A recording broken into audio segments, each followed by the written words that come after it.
Bidadi township ವಿಚಾರಕ್ಕೆ ಸಂಬಂಧಪಟ್ಟ ಹಾಗೆ ಜಟಾಪಟಿ ಜೋರಾಗ್ತಾ ಇದೆ.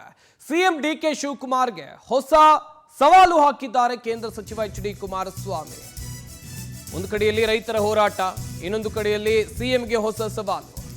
ಬೈರಮಂಗಲದಲ್ಲಿ ಅಲ್ಲ, ಎಲ್ಲೇ ಆದರೂ ಚರ್ಚೆಗೆ ಸಿದ್ಧ, ಆದರೆ ರೈತರ ಜೊತೆಯಲ್ಲೇ ಚರ್ಚೆ ಅಂತ ಕುಮಾರಸ್ವಾಮಿ ಹೇಳಿದ್ದಾರೆ. ಕುಮಾರಸ್ವಾಮಿ ದಾಳ ಬೈರಮಂಗಲ ವೇದಿಕೆಗೆ ಒಂದು ಕಡೆಯಲ್ಲಿ ಕುಮಾರಸ್ವಾಮಿ ಅವರು ಬಂದರು. ನೀವು ಹೇಳಿದ ಕಡೆಯಲ್ಲೇ ಚರ್ಚೆಗೆ ನಾವು ಬರ್ತೀವಿ. 420 ದಿನಗಳಿಂದ ಯೋಜನೆಯನ್ನ ವಿರೋಧಿಸಿ ಇಲ್ಲಿ ರೈತರು ಪ್ರತಿಭಟನೆಯನ್ನ ಮಾಡ್ತಾ ಇದ್ದಾರೆ.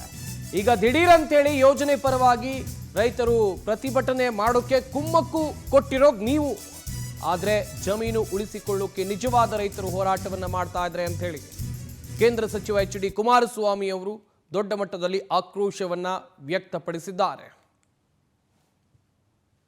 ರೈತರು ಯಾರಿದ್ದಾರೆ, ಯಾವ ಕಾರಣಕ್ಕೂ ಬರಲ್ಲ ಗೊತ್ತಿದೆ ನನಗೆ. ಅವರಿಂದ ಆಗಲ್ಲ, ನೈತಿಕತೆ ಇಲ್ಲ ಅವರಿಗೆ. ಇವತ್ತು ನಾನಿಲ್ಲಿ ಬನ್ನಿ ಅಂತ ಕರೆದಿದ್ದು ಅವರನ್ನ ಮುಖ್ಯಮಂತ್ರಿ ಬೀದಿಗೆ ತಂದು ನಿಲ್ಲಿಸ್ಬೇಕು ಅಂತ ಅಲ್ಲ.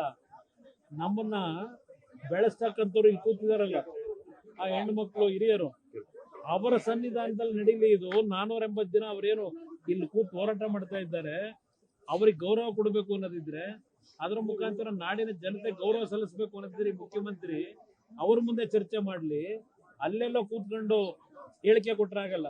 ಕುಮಾರಸ್ವಾಮಿ ಕಾರದ ಕನ್ಸನ್ ಕೂಸು ಇದೆಲ್ಲ ಅಲ್ಲಿ ಹೇಳೋದಲ್ಲ. ಇಲ್ಲಿ ಬರಂದ್ರೆ ನಾನು ಬಂದಿದ್ದೀನಿ, ಧೈರ್ಯವಾಗಿ ಚರ್ಚೆ ಮಾಡಕ್ ತಯಾರಾಗಿದ್ದೀನಿ.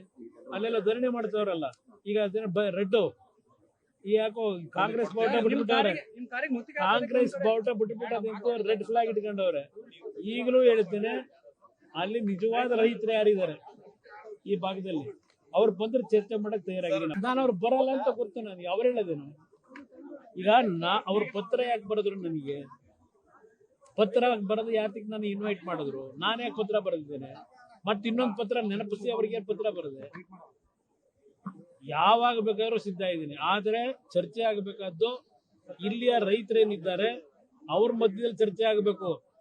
ಒಂದ್ ಕೆಲಸ ಮಾಡಿ, ನಾನು ಹಿಂದೆ 3 ಬಾರಿ ಈ ಭಾಗದ ರೈತರನ್ನ ಹೆಣ್ಣು ಮಕ್ಕಳಾದಿಯಾಗಿ ಕೃಷ್ಣ ಕಚೇರಿನಲ್ಲಿ ಕರೆದು ಮೀಟಿಂಗ್ಗಳ ಮಾಡಿದ್ದೀನಿ. ಅಲ್ಲರೂ ಹಲವಾರು ಜನ ಗೊತ್ತಿದೆ ಅವತ್ತು ನಾನೇನ್ ಮೀಟಿಂಗ್ ಮಾಡಿದ್ದೀನಿ ಅಂತ. ಕರೀರಿ, ಎಲ್ಲಾರನು ಚರ್ಚೆ ಮಾಡೋಣ.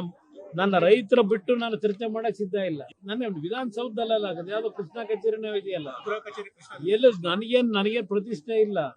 ಬರ್ಲಿ.